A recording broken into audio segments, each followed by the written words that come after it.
तो प्रकट पहले हुए, जब प्रकट हुए तो देवकी मैया ने स्तुति किया, कहा कि जे ऐसा कोई लड़का होला, 4 गो बा, शंख चक्र पद्म लिए हैं, आप बालक रूप में आएंगे। तो भगवान तुरंत सुंदर बन गए। उसके पहले उन्होंने समझाया कि हमको तुरंत किसी तरह से यहाँ से वहाँ पहुँचा दीजिए पिताजी। कहाँ? गोकुल नंद बाबा के यहाँ। और वहाँ एक हमारी जोग माया भी अवतार ली है और उनको लेकर चले आइएगा वहाँ सुला करके। उन्होंने कहा कि ये काम तुरंत करिए। भगवान ने रोहिणी नक्षत्र में क्यों जन्म लिया? विचार कीजिए।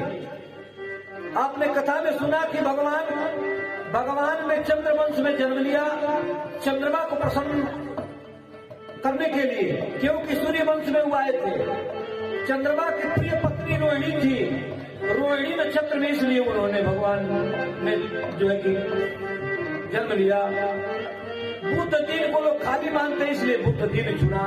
भादो के महीना के लोग सबसे खराब मानेला कि भादो का महीना ही किचकाच वाला हो, इसलिए भगवान ने कहा कि भादो के महीने में भादो की महीना महिमा को बढ़ाए।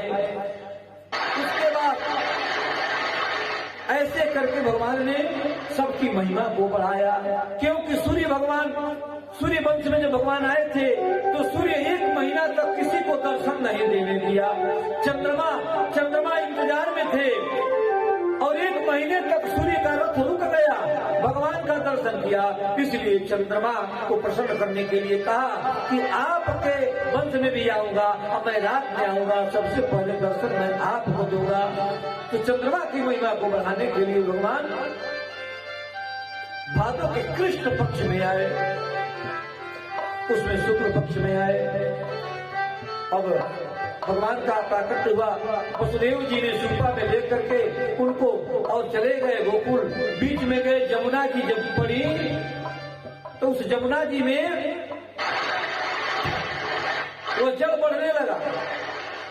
भगवान कहे कि अभी कोई जरूरी है मिलना? भगवान विचार कर रहे हैं, हमारे पिताजी हैं, इसी में आप इनको डुबाना चाहते हैं, आपको लज्जा भी नहीं आती? हमारे पिताजी हैं तो ये आपके ससुर होंगे, ससुर के सामने पड़ी आ रही हैं। तो भगवान ने एक पैर अपना नीचे गिराया तो उस पैर के स्पर्श करते ही जमुना जी नीचे हो गई और वसुदेव जी लेकर के चले गोकुल में जाकर के नंद बाबा के यहाँ। दरवाजा खुला हुआ था और उस कमरे में जाकर और जहाँ जसोदा मैया सोई थी वहाँ वह योग माया थी, वहाँ सुलाए और सुलाने के बाद योग माया को लाए।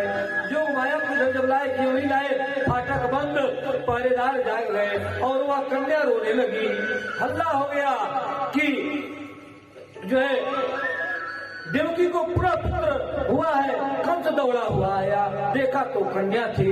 वह बड़ा चकित हुआ कि वह 8वां पुत्र था, ये कन्या हुई है। उस कन्या को ही वो पकड़ा पैर और जब ही घुमाना चाहा वो हाथ से छूट गई। आसमान में जाकर बोली, अरे दुष्ट, तुम हमको क्या मानोगे? तुमको मारने वाला अवतार ले लिया है। कंस आश्चर्यचकित हो गया कि भाई देवता लोग भी षड्यंत्र कर रहा है, ये बहाना कर रही है कि ये हमको क्या मारोगे, तुम्हें मारने वाला तो कहाँ जन्म लिया है, वो कौन है?